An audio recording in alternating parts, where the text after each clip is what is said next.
Friends, I have a fun little game for you to play. I've got a reward for the clever bandicoots who can reach my testing grounds, but you'll have to defeat my deadly, diabolical creations along the way.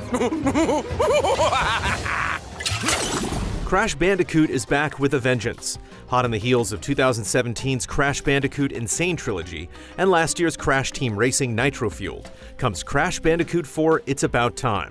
While the recent remaster efforts found critical and commercial success, it was still uncertain whether a brand new entry could live up to the series' legacy. However, the developers at Toys for Bob have delivered a Crash game that not only feels like the genuine article, but manages to tastefully work in creative new elements to avoid becoming too predictable.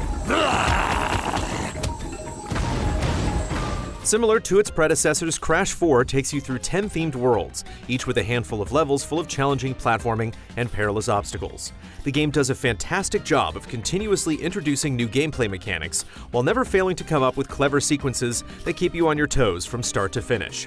It's pure platforming mayhem that successfully nails the look and feel of the original PlayStation games.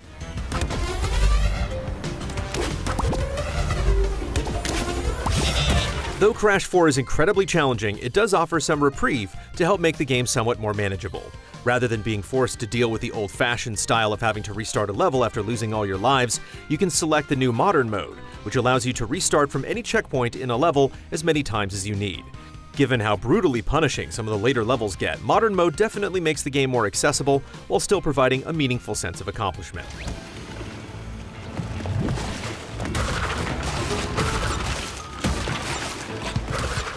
Controlling Crash feels about the same as it did back on the original PlayStation.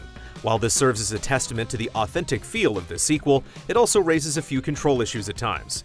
For the most part, Crash handles well and is very responsive. Whether you successfully land a difficult jump or fall to your death, you mostly feel in control of your actions. The minor issues arise from the lack of finesse when precision comes into play.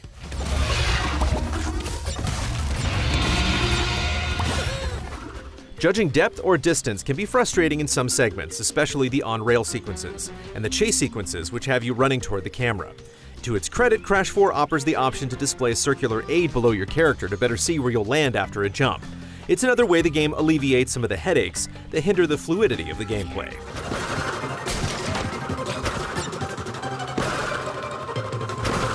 Where Crash 4 shines the most is when you're able to tap into one of the 4 new special abilities granted by masks, unlocked as you progress further in the story.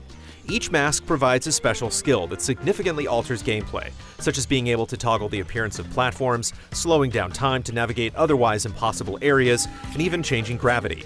Combined with other gameplay hooks like wall running and vehicle sections, Crash 4 provides clever new spins on its established formula. Aside from Crash, you can play through any of the main levels as his sister Coco, though they handle identically to one another. As you progress, new allies join the fray, including Tawna, Dingodile, and even Neo Cortex. Playing as Tawna is very appealing with her more fluid melee combat, ability to wall jump, and a grappling hook, used to cross large gaps. Dingodile also provides an equally distinct playstyle with his big barrel gun and hover ability. On the other hand, Neo Cortex's introduction is rocky at best, despite being the most different of the bunch. His introductory level serves as a poor tutorial to showcase his abilities, and initially it's a major turnoff. However, on subsequent levels, his gameplay style finally gets a chance to shine, and will likely win you over with his power to change enemies into platforms, and a mid-air dash to cover great distances. Uka Uka unknowingly paved the way for our bright future. As for the story, it's a continuation of the events from the original 3 PlayStation games, so veterans will be sure to enjoy the various throwbacks and nods. It's a lighthearted and comical tale that provides a decent backdrop for the adventure, and while it's nothing special, it's certainly fitting for something bearing the Crash Bandicoot name. Crash 4 also cleverly offers extra insight into various plot points when undertaking levels featuring Tawna, Dingodile, and Neo Cortex, providing extra incentive to dive into these optional levels. Speaking of incentives, Crash 4 offers up plenty of reason to come back for more, long after you finish the game. Trying to find every last Wumpa fruit, crate, and hidden gem while making it to the end of a level in one piece is certainly a tall order. Additionally, each level has a time trial option with really tight goals to hit, as well as a special inverted mode that flips each level horizontally while featuring a completely different art style. Whatever's your pleasure, the bevy of optional objectives and collectibles will easily satiate the dedicated completionists. If playing with others is your desire, Crash 4 offers 2 ways to play with friends. First is the option to play through the entire story with up to 4 players locally via Pass and Play, which allows you to set conditions for what prompts a player change, such as reaching a checkpoint or completing a level. If you're in the mood for something more competitive, up to 4 players can join locally in the Bandicoot battle, which includes 2 modes: checkpoint races, which are about seeing who can be the fastest, and crate combo, where each player focuses on getting a high score. The only real drawback is there's currently no online option for multiplayer, though you can compare your time trial performance in each level to others via leaderboards. Is that a quantum rift?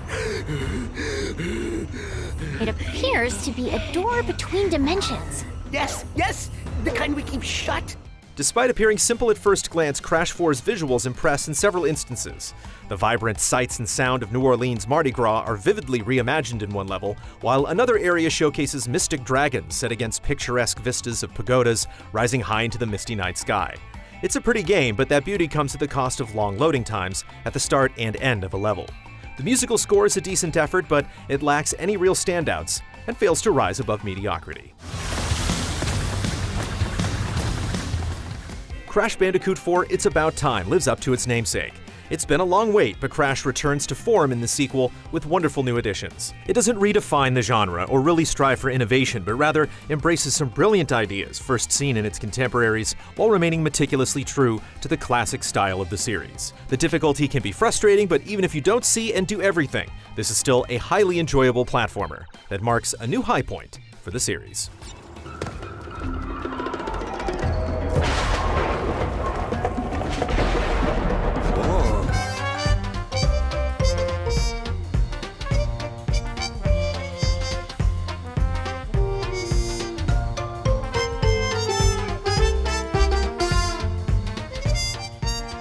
Easy Allies reviews are made possible by generous viewers just like you. If you like what you see, check out patreon.com/easyallies to help us make more. This month, we're throwing a patron party. Head to our Patreon between October 19th through the 24th for extra videos and bonus rewards.